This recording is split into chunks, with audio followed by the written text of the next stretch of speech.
So, next topic we're going to cover is also very closely related to exponential functions, and this subject is logarithms. Again, I hope you had this in high school, but let's still make a revision. Okay, now we're going to have y equals to logarithm with base b out of x. Again, base b, we are assuming is between 0 and 1 and 1 and infinity. Now, this logarithm is very closely associated with exponential function b x equals to b to the power of y. Look, because of the specific way in which they are connected, you might notice that I changed x to the and y places in comparison with the previous example. I have a point in doing so, and it will become obvious as I'm continuing to explain. Okay, look. First, it is good to know to which question logarithm provides an answer. And the question is, to which power I need to take b in order to get x. And we can say that this is the question.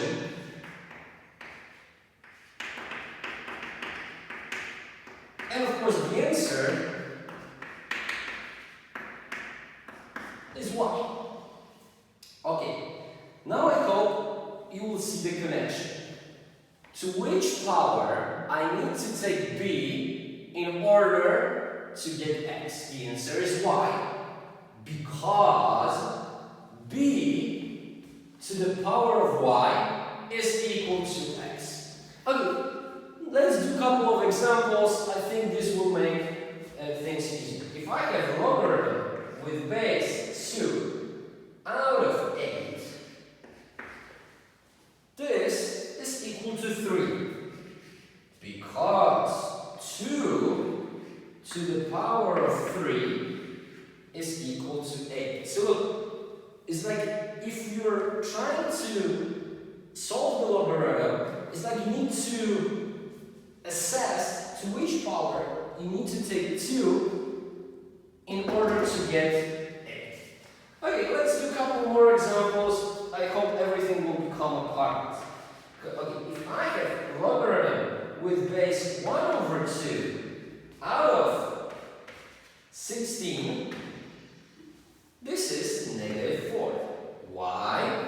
Because because 1 over 2 to the power negative 4, let's do it in 2 steps, is equal to 2 to the power of 4, which is equal to 16.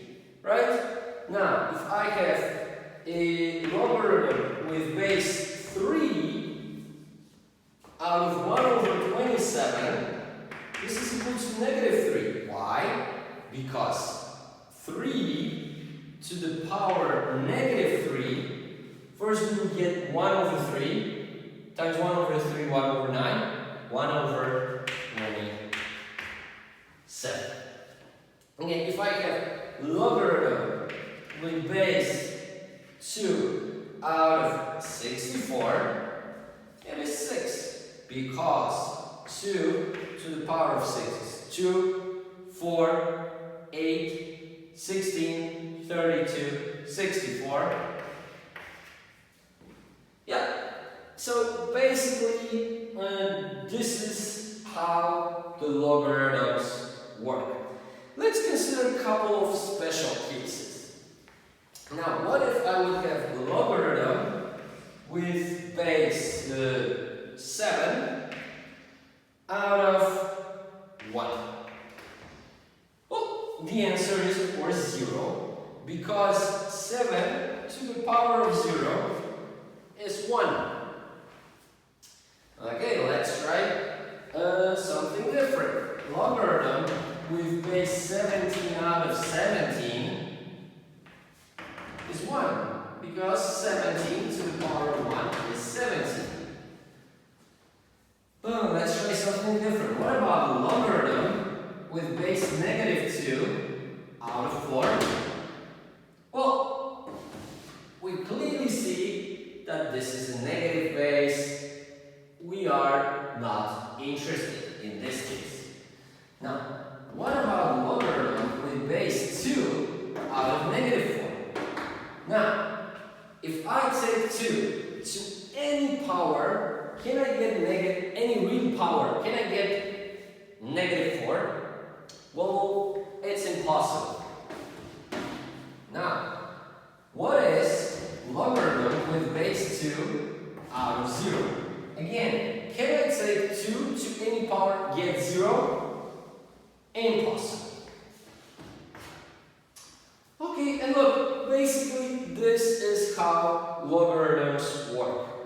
We were only using simple examples because those are the ones we can calculate easily. And if we are gonna have to calculate more complicated logarithms, we can simply use computers for it, right? So now we've established how a logarithm works, maybe we can start with logarithmic function. And again, look, what I'm going to do is to use base 2 because it's easy. Later on, we're going to switch to our preferred base, which is, of course, e. But let's start by understanding how this function will work. Okay, so we've got y equals logarithm with base 2 out of x.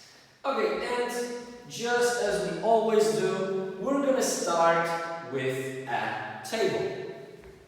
Okay, so if I got x and y, and okay, let's start with -1, 0, and then I'm going to have 1 over 8, 1 over 4, 1 over 2, 1, 2, 4.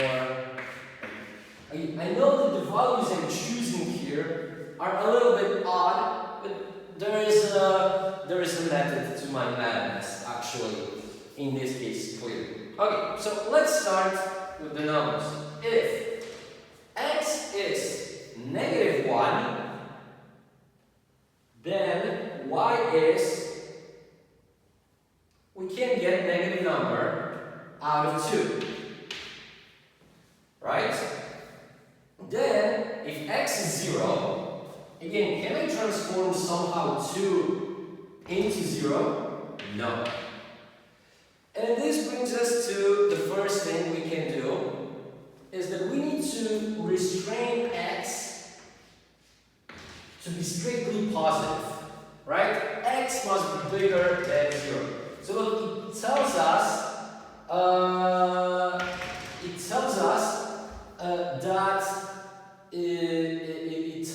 that now we are not going to be concerning ourselves with negative values of x. And look, this should ring a bell. Like in case of exponential function that we know must be somehow connected to logarithms, we only considered positive values of y.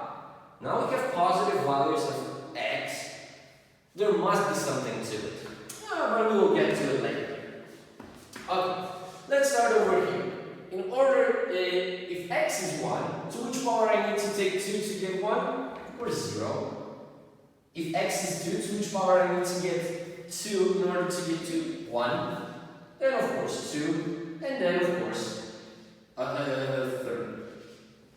Now, when we move which power I need to take 2 to get 1 over 2? It's negative 1, negative 2 then, and negative 3. Okay, and this is actually enough for us to be able to draw a logarithmic function. Look, definitely we don't need to worry about this part, because negative x's are irrelevant to us.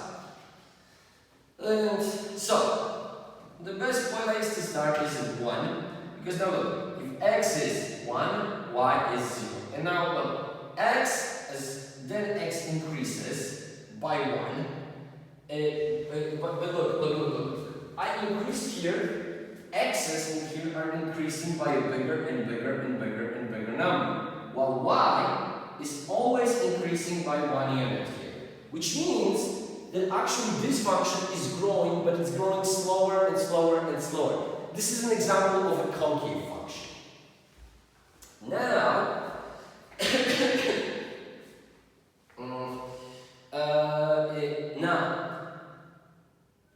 on the other hand, when I get closer and closer and closer to 0, look, I'm changing here. First, I drop 1 over 2, then I drop 1 over 4, then I drop 1 over 8. But they are getting smaller by units. So this means that in this case, this function will be falling over here faster and faster. So if I want to draw this function,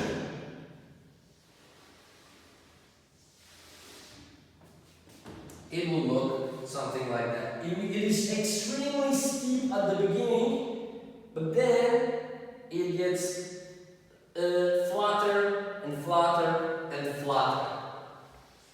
Okay, so this is how logarithm with base 2 looks like. Again, let's now try some transformations. The first transformation, let's see what if we change the base into, let's see, now we will have a logarithm with base 1 over 2 x. Now, okay, those should be different colors.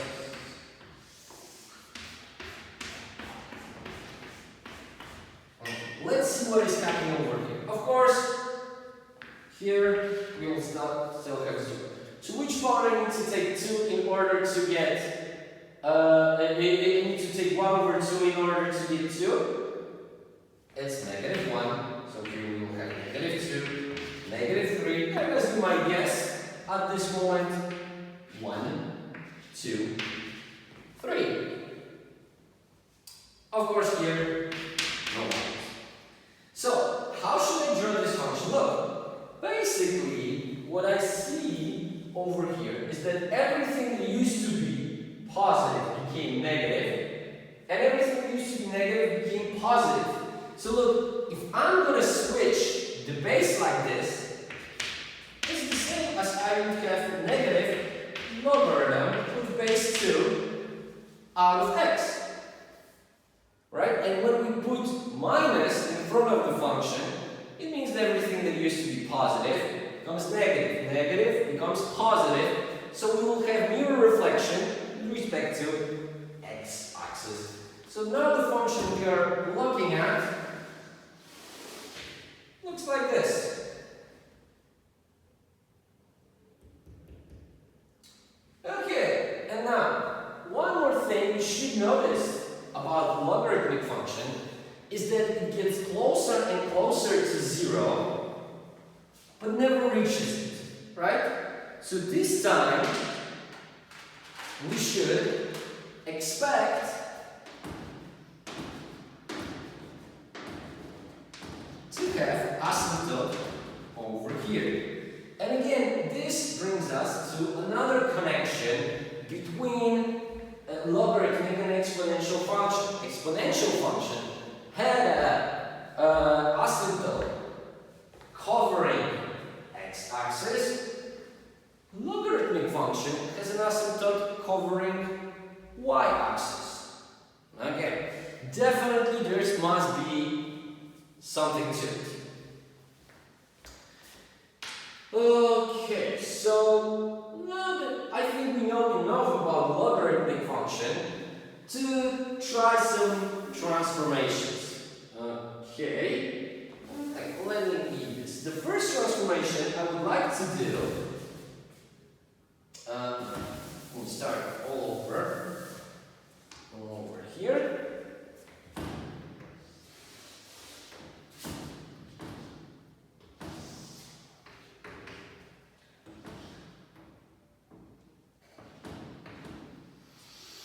Okay, so we are going to start, of course, with the logarithm with base 2.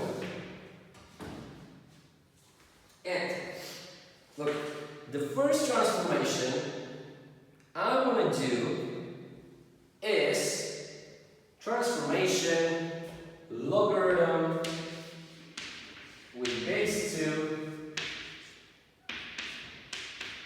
out of the absolute value of x. And look, here the situation changes drastically. Why?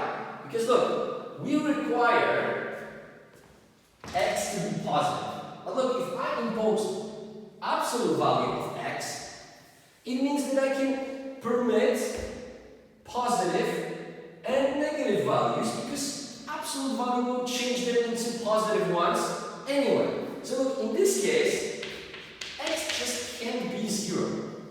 So how will this function look like? Well, first, look, in this case, here we had just positive values, right?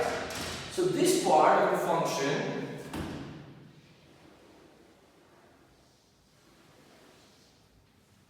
will remain unchanged. But what about the part over here? Okay, let's think about it. Now, if I would have here, if I have any negative value going as x, it will turn it into positive values, right? So look, if I would have a negative 1, absolute value will change it to 1.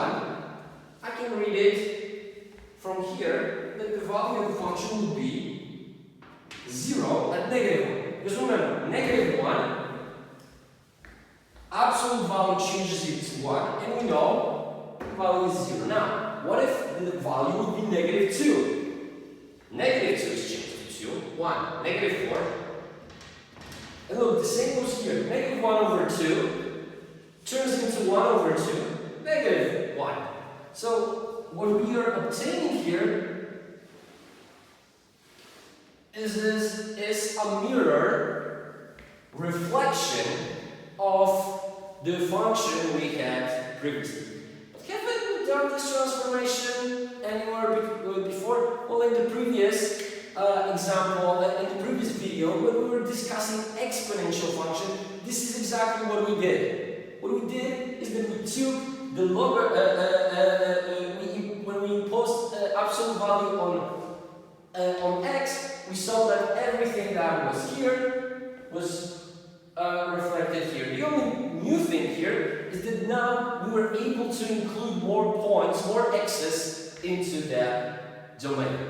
Okay, and now, look, how would you, so what could we do now if, for example, I would impose absolute value on logarithms?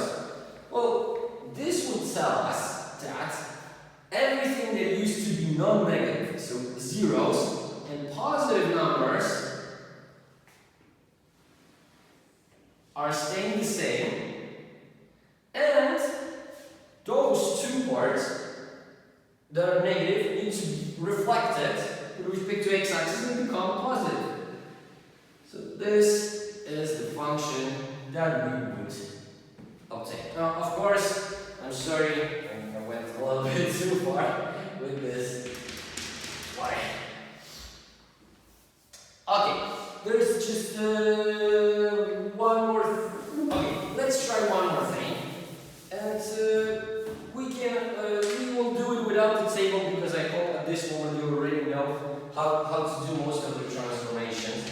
Well, let's just say that the function that we've got now is still logarithm with base b, with base 2 out of x minus 2 plus 1. Okay, let's do this in 3 steps, right? Y is equal logarithm with base 2 out of x. Then we've got logarithm with base 2 out of x minus 2. And then we go to logarithm, the full function, logarithm with base 2 out of x minus 2 plus 1. Okay, now,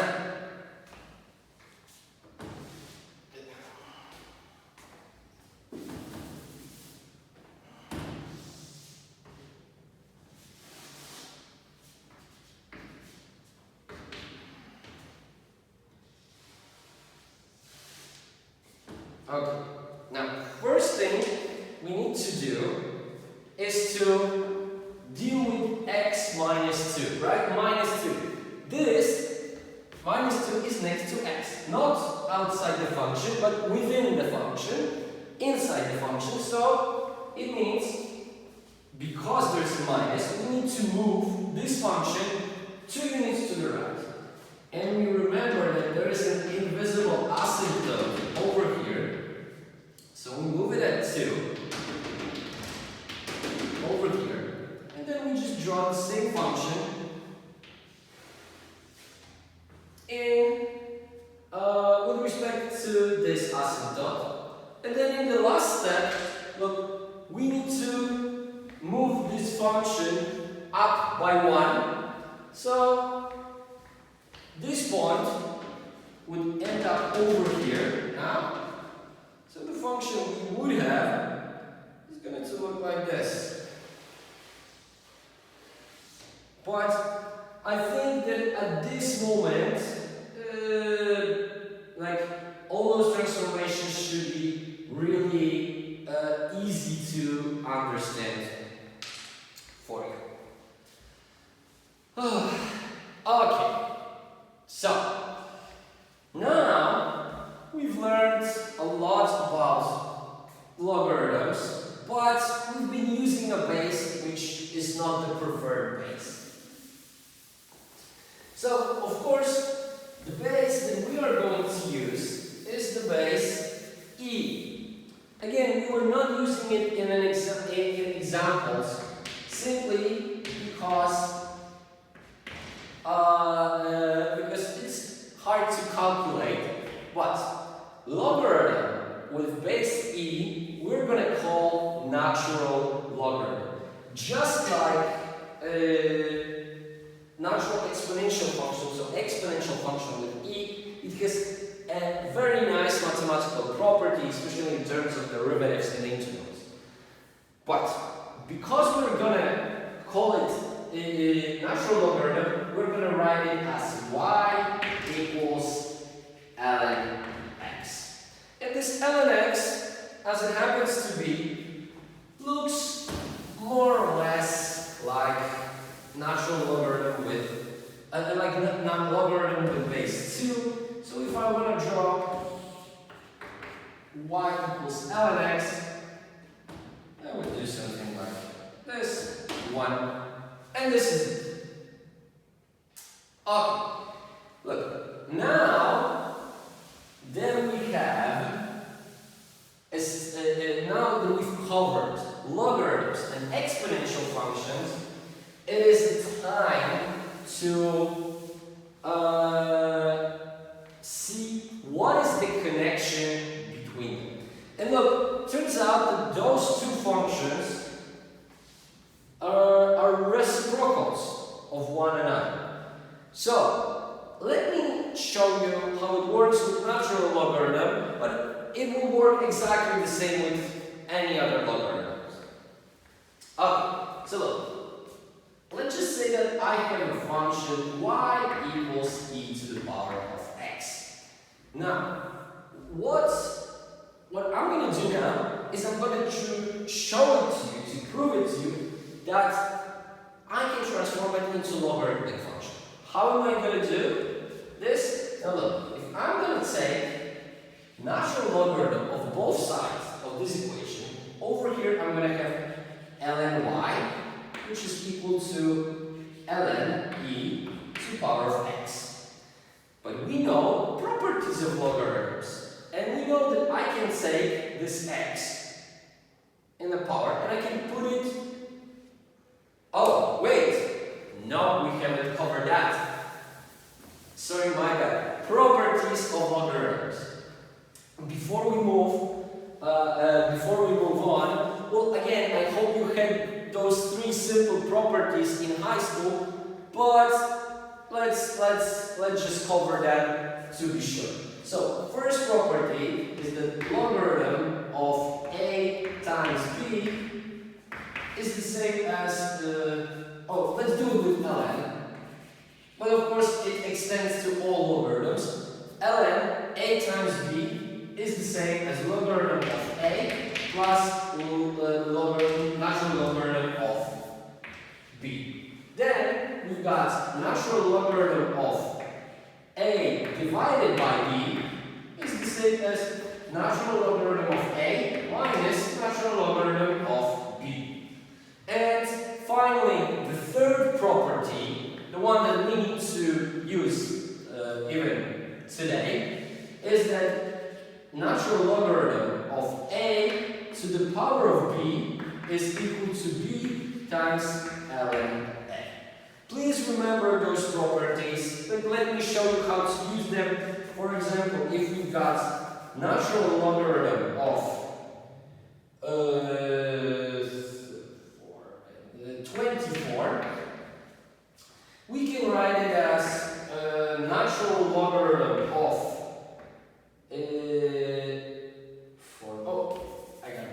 36. We can write it as natural logarithm of 4 times 9, which is equal to natural logarithm of 4 plus natural logarithm of 9. Now, 4 is nothing else than 2 to the power of 2 plus ln 3 to the power of 3. So we can write it as 2 ln 2 plus 3 ln 3. Okay, so now remember you're going to be practicing this a lot in workshops, but those are the 3 main properties we're going to use. Well, when we're going to have dynamic economic analysis in the future, there's going to be more properties used. Okay, so let's go back to the example we had. So I've got a function y equals e to the power of x. Now I'm logarithmizing the function, and we get that here we have natural logarithm of y equals natural logarithm of e to the power of x. We already know that we can use one of the properties of the logarithms and take x out.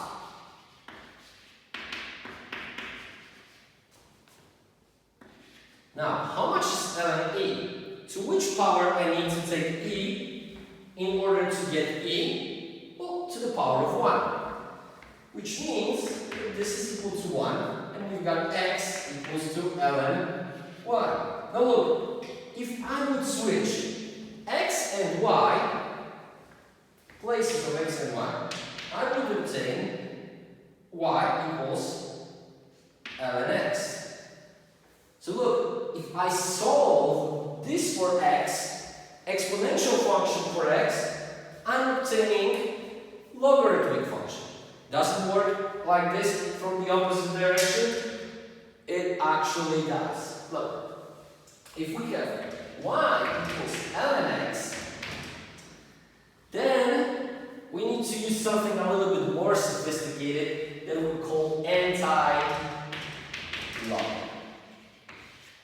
Anti-log works like this, that I'm using both sides of these equations and I'm using it as exponents of e. So we've got y e to the power of y is equal to e to to the power ln x.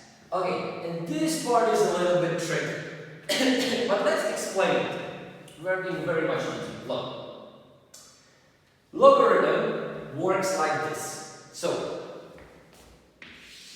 what question do I have here? Question is, to which power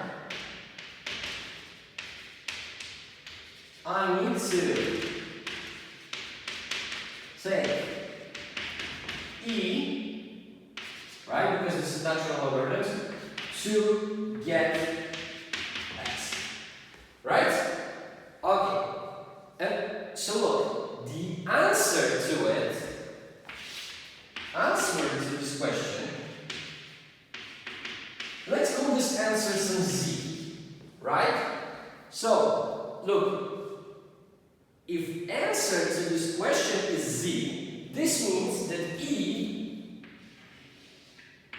to the power of z is how much? X, right? Because look, here we've got to which power I need to take e in order to get x. So if I'm going to get answer here and I'm going to get e to this particular power, what I'm left with is just x. Okay, and again now, if I switch y with x,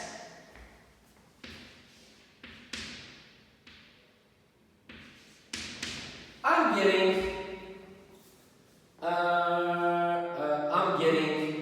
exponential function. And look, if we could do the very same thing for other logarithmic and exponential functions, but those are the two the most important to us, and it's the easiest here. So this is why I wanted to do it this way.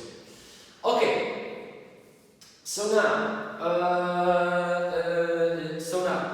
what does this imply? Like, we see the very clear connection between the two functions, but I believe the best way to see it is to see it on a graph.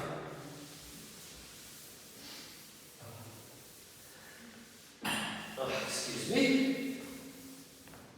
Oh, there's so much joking. Okay, let's just say now that I'm gonna try to draw both of these functions in the one graph. So first, 1 e to the power of x.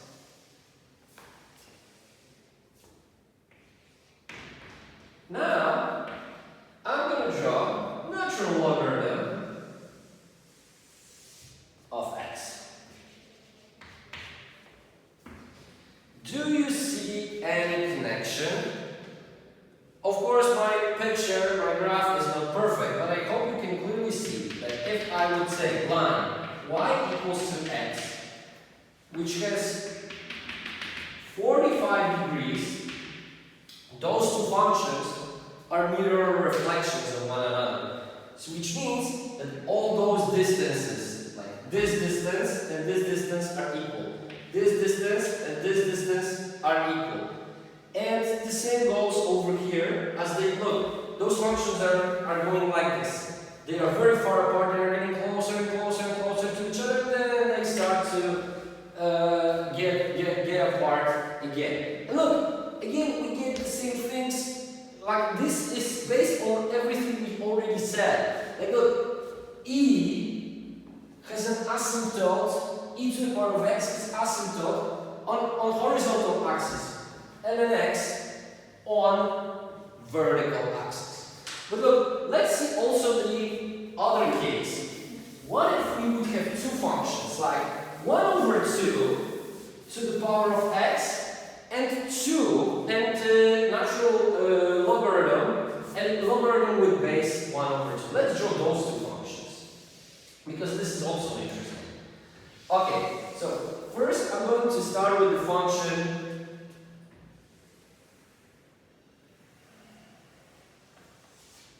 this is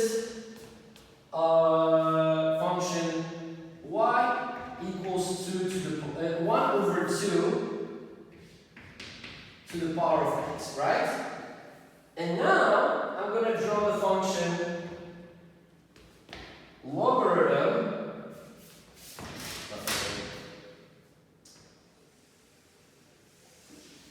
this is logarithm with base 1 over 2 I of x. I put 1 over here. And look, again, those two functions are mirror reflections of one another with respect to 45 degrees line. You have one common point. If you can try to solve it, not that complicated. And here we have 45 degrees line. And look, those functions, again we see, are simply mirror reflections of one another. Okay, thank you for your attention and see you in the next video.